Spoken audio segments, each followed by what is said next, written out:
This ebook is for use for anyone, anywhere, at no cost and with almost no restrictions whatsoever. You may copy it, give it away, or reuse it under the terms of Project Gutenberg.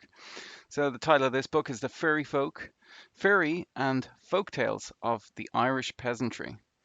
And I found this online on the Gutenberg collection.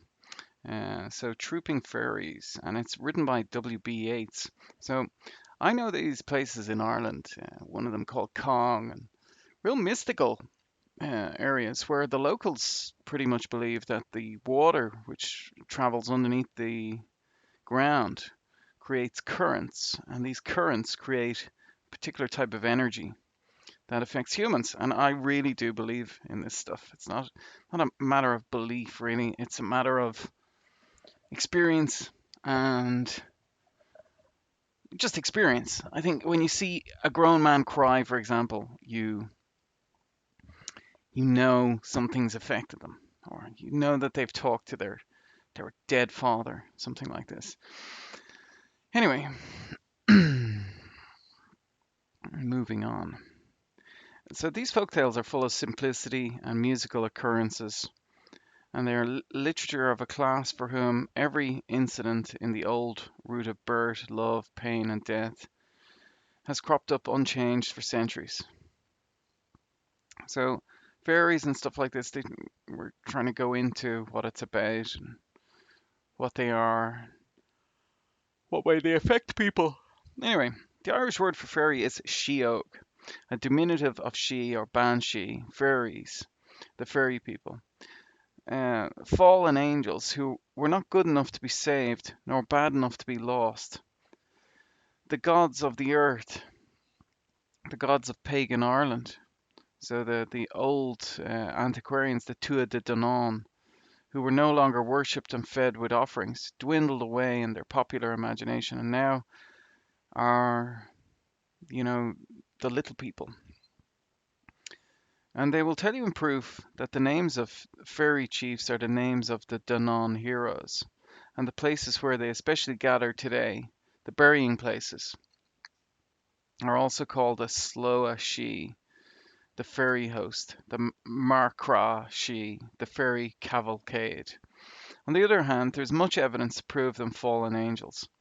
Witness the nature of the creatures, their caprice, their way of being good to the good and evil to the evil, having every charm but conscience, consistency, being so quickly offended that you must not speak much about them at all, and never call them anything but the gentry, or else with or else good people, yet so easily pleased they will do their best to keep misfortune away from you, if you leave a little milk for them on the window sill overnight. On the whole, the popular belief tells most about them, telling us how they feel, and yet we're not lost because their evil was wholly without malice. So, there's a story about fairies for the populace, and then there's a story about fairies and forces for people who are scientific. So there's an old story that goes back, and it was translated from fairy lore into English. And the fairy lore was that there was a battle between the fairies of Ireland and Scotland. The reality was that a plague of beetles had affected Ireland and England, and at night these beetles would fly at night and they would land on a new crop and they'd kill the new crop, or they'd kill destroy the crops wherever they landed. Um, but at night time, because they flew at night, they sounded like a distant drum beat, like a hum of their wings. And so the local lore, the fairy lore, was that there was an army battling in the distance, and this was this beating of the drums, when in actual fact it was something natural, something where these beetles were, you know, humans were at war with the beetles. So how they got rid of those beetles was they lit fires at night and attracted the beetles to the fires, and they flew into the fires and died, and this killed him. Anyway, so what am I trying to get to? I'm trying to say that there's a difference between the human understanding of fairies and stuff like this, that if you leave out milk for them, or we're told if you leave out milk or you don't do anything bad, that they're going to help you. But in actual fact, you have to be doing good for these forces to work for you. Now, I'm not saying they're actual fairies or angels, but there are forces at play. And the good things that you do within this realm go ahead of you, almost like a sweeping brush, brushing things out of your way. So if somebody wishes bad on you, um, depending on how much karma you've built up, or how much good deeds you've done, how many times you've stopped to think, to care about somebody else's feelings, or to help somebody cross the road, or to notice when somebody's dropped their purse or dropped their belongings and give it back to them. These deeds that you do sweep ahead of you, like and clear the path ahead of you of people and interactions who are a betrayal to themselves. Anyway, so I don't know. Like when I look at religion, I see a a bit of knowledge that's there to try and stop people losing information. So if there was a deluge on the planet again, we would need a, we would be counting upon people coming in the future who would be able to discern all the things that we knew in the past. I mean, it's happened before and it's happened right now. And we're probably back at this point before another deluge, maybe 100,000 years before the next deluge. But we're back at this point where we know things again. We know the link between them. And it's up to a few people to sit down and link them back together. Meanwhile, you have some what people would call a demonic presence on the planet, which are people who don't care, who have no empathy, who do not feel the feelings, and they gather around other people who are the same and mess everything up for everyone else. Anyway, God would say pray for them, but prayer is not the answer. Prayer is a meditative state to take you out of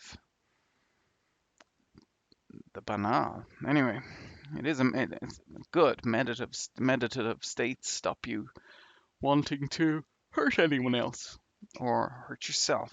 Anyway, so fallen angels, nature of them, their caprice, their gentry.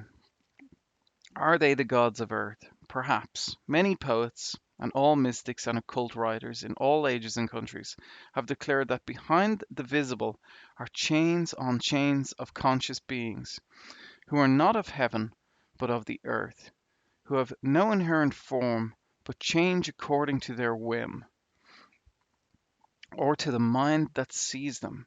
You cannot lift your hand without influencing and being influenced by hordes. The visible world is merely their skin. In their dreams we go amongst them and play with them and combat with them. They are perhaps human souls in the crucible, these creatures of whim. Do not think the fairies are always little. Everything is capricious about them, even their size. They seem to take what size or shape pleases them. Their chief occupations are feasting, fighting, and making love, and playing the most beautiful music. They are only one industrious person. They have only one industrious person amongst them, the leprechaun, the shoemaker. Perhaps they wear their shoes out with dancing. Near the village of Balasadare is a little woman who lived amongst them 7 years. When she came home, she had no toes. She had danced them off. They have three great festivals in the year: May Eve, Midsummer Eve, November Eve. On May Eve, every 7th year, they fight all round, but mostly on Planabon, wherever that is, for the harvest. for the best ears of grain belong to them. An old man told me he saw them fight once. They tore the thatch off a house in the midst of it all.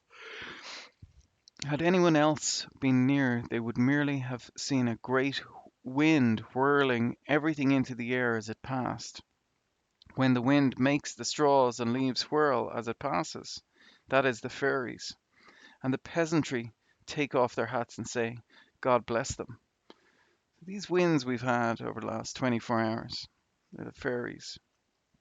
They're coming to welcome in the new year and bring upon this planet, this realm, some sort of spiritual reformation, renaissance, or a rebuilding, you know. And anyway, we'll move on. God bless them.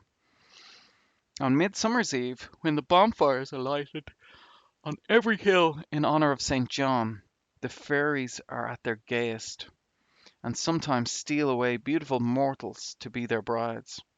On November Eve, they are at their gloomiest, for according to the old Gaelic reckoning, this is the first night of winter. This night they dance with the ghosts, and the puka is abroad, and the witches make their spells, and girls set a table with food in the name of the devil, that the fetch of their future lover may come through the window and eat of their food. After November Eve, the blackberries are no longer wholesome, for the puka has spoilt them. When they are angry, they paralyze men and cattle with their fairy darts. When they are gay, they sing. Many a poor girl has heard them and pined away and died for love of that singing. Plenty of the old beautiful tunes of Ireland are only their music, caught up by eavesdroppers.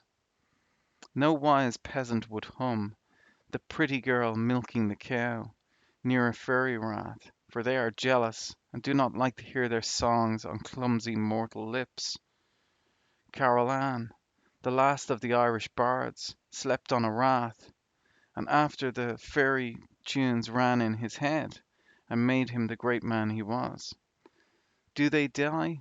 Blake saw a fairy's funeral, but in Ireland we say they are immortal. The Fairies, this is a poem by William Allingham. Up the airy mountain, down the rushy glen, we daren't go a hunting for fear of little men. Wee folk, good folk, trooping all together, green jacket, red cap, and white owl's feather. Down along the rocky shore some make their home. They live on crispy pancakes of yellow tide foam. Some in the reeds of the black mountain lake, with frogs for their watchdogs, all night awake. High on the hilltop the old king sits. He is now so old and grey, he's nigh lost his wits.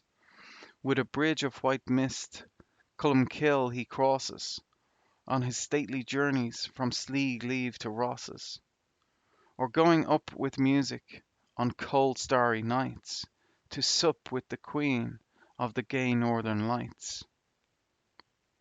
They stole little Bridget for 7 years long. When she came down again, her friends were all gone. They took her lightly back, between the night and the morrow. They thought that she was fast asleep, but she was dead with sorrow. They've kept her ever since, deep within the lake, on a bed of flag leaves, watching till she wake. By the craggy hillside, through the mosses bare, they've planted thorn trees for pleasure here and there. Is any man so bearing as dig them up in spite? He shall find their sharpest thorns in his bed at night. Up the airy mountain, down the rushy glen, we daren't go a hunting for fear of little men. Wee folk, good folk, trooping all together, green jacket, red cap, and white owl's feather. Anyway, that's it for now. I hope you're enjoying this series. If you'd like to hear more, please vote and give your recommendations. And thank you very much.